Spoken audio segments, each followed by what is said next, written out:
स्वागत है आपका अपने यूट्यूब चैनल मोहन सरस्टार अकेडमी में। तो चलिए प्यारे बच्चों, आज हमारे पास क्वेश्चन है कूलॉम का नियम, जो कि इम्पोर्टेंट क्वेश्चन है और एग्जामिनर इसको पूछता भी है और बार बार पूछता है। तो कूलॉम्स ने क्या कहा है? कूलॉम्स ने एक दो स्थिर आवेशों के बीच लगने वाला आकर्षण बल या प्रतिकर्षण बल का व्यंजक प्राप्त किया है, जिसको आज हम डिटेल्स में सोल्व करेंगे। तो सबसे पहले हम इसकी डेफिनेशन लिखेंगे। क्या कहा है कि दो स्थिर आवेशों के बीच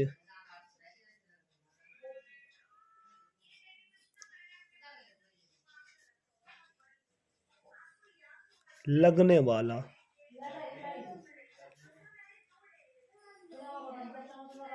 आकर्षण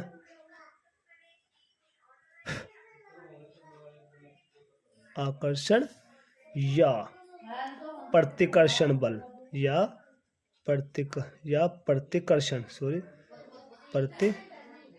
प्रतिकर्षण बल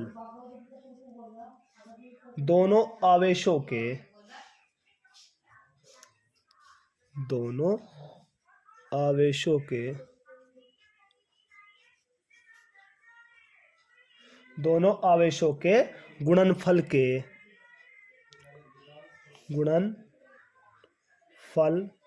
के अनुक्रमानुपाती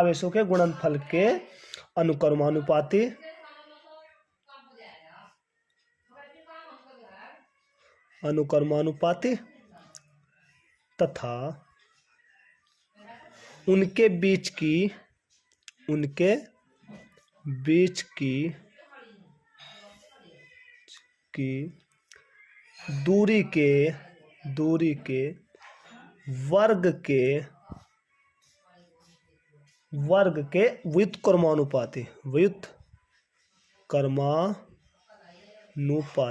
व्युत्क्रमानुपाती होता है।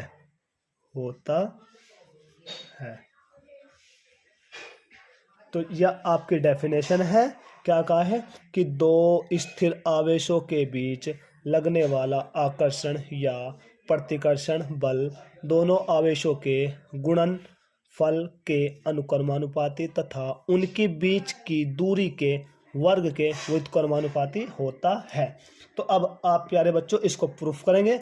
ये तो इसने डेफिनेशन में बताया है, अब आप इसको प्रूफ करेंगे। प्रूफ यहाँ लिखेंगे प्रूफ, PROOF। प्रूफ का मतलब होता है सिद्ध करना। अब सिद्ध आप किस प्रकार करेंगे? सबसे सिद्ध जो आपको करना है, सिद्ध करना है आपको प्यारे बच्चों, सिद्ध करना है F बराबर 1/4 pi epsilon 0 dot Q1 Q2 upon R²। ये प्यारे बच्चों आपको प्रूफ करना है। ठीक है बच्चों, तो चलिए अब हम इसका पहले डायग्राम बनाते हैं। डायग्राम बनाने के बाद फिर हम इसका आर्टिकल प्रूफ करते हैं। तो कूलॉम्स ने दो स्थिर आवेश लिया है। ये आप कह दीजिएगा कि ये आवेश Q1 है और कुछ दूरी पर यानी R मीटर की दूरी पर कह दो, R मीटर की दूरी पर उसने एक बिंदु आवेश Q2 लिया है। कह दो आप कि ये A पॉइंट है, ये B पॉइंट है। तो अब आपको यही बात लिखने की, माना क्या लिखना है आपको? माना Q1 व Q2 दो बिंदु आवेश हैं,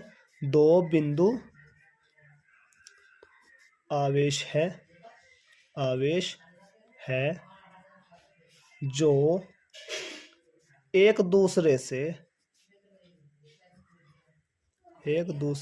से R मीटर की, ये मीटर का बड़ी मात्रा आती है प्यारे बच्चों, R मीटर की दूरी पर स्थित है। तो चलिए प्यारे बच्चों अब करेंगे आप, तो इनके बीच क्या करेंगे? इनके बीच लगने वाला वैद्युत बल क्या होगा? वैद्युत बल। एक बार रिपीट करेंगे कि माना Q1 व Q2 दो बिंदु आवेश है जो एक दूसरे से R मीटर की दूरी पर स्थित है, तो इनके बीच लगने वाला वैद्युत बल। देखो बेटा, विद्युत बल जो होगा क्या होगा, F। अब देखो, अकॉर्डिंग टू डेफिनेशन के चलेंगे हम। क्या कहा कूलम्ब्स ने कि दो स्थिर आवेशों के बीच, यानी कि आवेश कितने हैं, दो, कौन कौन से, Q1 Q2। तो दो स्थिर आवेशों के बीच, यानी कि दो स्थिर आवेश, पहले आप दो स्थिर आवेश ले लो Q1, एक ले लो Q2। अब डेफिनेशन पढ़ेंगे और आर्टिकल को प्रूफ करेंगे। दो स्थिर आवेशों के बीच लगने वाला आकर्षण या प्रतिकर्षण बल, लगने वाला आकर्षण या प्रतिकर्षण बल दोनों आवेशों के गुणनफल के, गुणनफल का मतलब गुणा, गुणनफल के, तथा उनके बीच की दूरी के वर्ग के, तथा उनके बीच की दूरी के वर्ग के, बीच की दूरी r है और वर्ग का मतलब स्क्वायर, वर्ग के व्युत्क्रमानुपाती, व्युत्क्रमानुपाती का मतलब होता है उल्टा, व्युत्क्रमानुपाती होता है। अब आपको एक बात याद रखनी है, जो आकर्षण बल या प्रतिकर्षण बल है वो दोनों आवेशों के तो हो रहा अनुक्रमानुपाती, और उनकी बीच की दूरी है जो वह हो रही वर्ग के व्युत्क्रमानुपाती। समझ रहे ना। अब एक बार फिर रिपीट करेंगे हम कि दो स्थिर आवेशों के बीच लगने वाला आकर्षण या प्रतिकर्षण बल F दोनों आवेशों के गुणनफल के अनुक्रमानुपाती। दोनों आवेश, पहले दोनों आवेश Q1 Q2, गुणनफल का मतलब गुणा, दोनों आवेशों के गुणनफल के अनुक्रमानुपाती। अनुक्रमानुपाती का सिंबल यह होता है बेटा, तथा उनके बीच की दूरी के वर्ग के, उनकी बीच की दूरी के वर्ग के स्क्वायर, व्युत्क्रमानुपाती, व्युत्क्रमानुपाती का मतलब होता है उल्टा, तो इसको अपोन में लिख दीजिएगा, ठीक है बेटा। तो चलिए अब आप प्रूफ करेंगे। देखो बेटा, एक बात याद रखेंगे आप, एफ जो का तो लाइफ में कभी भी अगर ऐसी सिचुएशन आपके पास आ जाए तो याद रखना, जब भी आप अनुक्रमानुपाती का चिन्ह हटाते हो और इसकी जगह बराबर का चिन्ह लगाते हो तो हमारे पास एक कांस्टेंट वैल्यू जुड़ जाती है के, समझ रहे ना। फिर आप क्या काम करेंगे, Q1 की मल्टीप्लाई Q2 में कर दीजिए, तो Q1 Q2 बट्टे आर स्क्वायर, समझ रहे ना आप। चलिए अब आगे चलेंगे। अब आपको एक बात याद रखनी है, जो कि के क्या है, के है हमारा अनुक्रमानुपाती नियतांक। क्या है, अनुक्रमानुपाती, अनुक्रमानुपाती नियतांक है बेटा। क्या है, अनुक्रमानुपाती नियतांक, नियतांक, समझ रहे ना।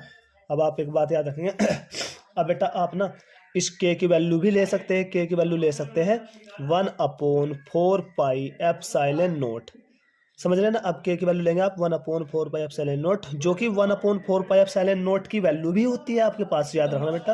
एप्सिलॉन नॉट की वैल्यू होती है आपके पास 9 गुणा 10 की पावर 9, क्या होती है, 9 गुणा 10 की पावर 9 न्यूटन से मीटर, न्यूटन से मीटर स्क्वायर प्रति कूलम स्क्वायर, प्रति कूलम स्क्वायर। तो ये है आपका। चलिए अभी हमारा आर्टिकल सोल्व नहीं हुआ है, आगे चलेंगे।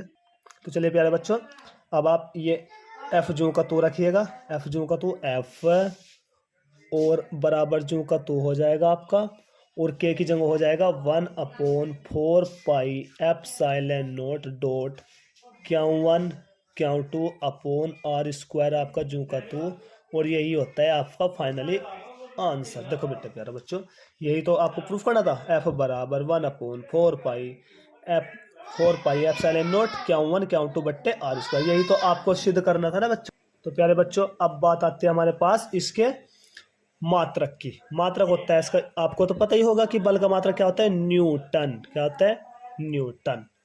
बेटा इसका मात्रक ना आप लोग कुछ और भी निकाल सकते हो, या करके निकाल सकते हो। देखो एफ जो का तो बराबर जो का तो, देखो 1/4 पाई एप्सिलॉन 0, इसको तो फिलहाल आप रहने दो क्योंकि ये तो एक कांस्टेंट वैल्यू है, नियत वैल्यू है। तो लेकिन देखो Q1 Q2 आपके क्या है, आवेश। देखो कूलम यानी कूलम स्क्वायर, कूलम स्क्वायर बट्टे दूरी का मात्रक होता है मीटर, तो यहाँ हो जाएगा मीटर स्क्वायर, यह हो जाएगी आपकी यूनिट यानी मात्रक, ठीक है। अब मात्रक के बाद आपके पास आता है विमा। क्या आती है, विमा। देखिए कक्षा 12 में विमा और मात्रक बहुत ही ज़्यादा इम्पोर्टेंट होते हैं, बहुत ही ज़्यादा इम्पोर्टेंट होते हैं। और स्पेशली आप लोगों के पास जो आता है वो क्या आता है कि 1/4 पाई एप्सिलॉन 0, इसका जो वो है आप लोगों के पास, यह जो वैल्यू है इसका आप लोगों को विमा निकालनी होती है। और इसको सोल्व करके आप लोगों को ना जो एप्सिलॉन नॉट है इसकी आपको मान निकालने के लिए पूछ लेता है। वैसे तो आपका ये क्वेश्चन यहाँ पे कंप्लीट हो गया, मात्रक तक। ठीक है बेटा, लेकिन कभी कभार हमें ना क्वेश्चन आगे बढ़ाना पड़ सकता है, क्योंकि कभी कभार ना वो कहते हैं कि एप्सिलॉन नोट का आंकिक मान बताइए। तो प्यारे बच्चों, इसका हम एप्सिलॉन नोट का जो आंकिक मान निकालेंगे वो नेक्स्ट वीडियो में रखेंगे। और यहाँ तक आपका क्वेश्चन जितना है आप पहले आप उसकी तैयारी कर लीजिएगा। अब हम नेक्स्ट वीडियो में एप्सिलॉन नोट का आंकिक मान निकाल लेंगे। तो थैंक यू सो मच।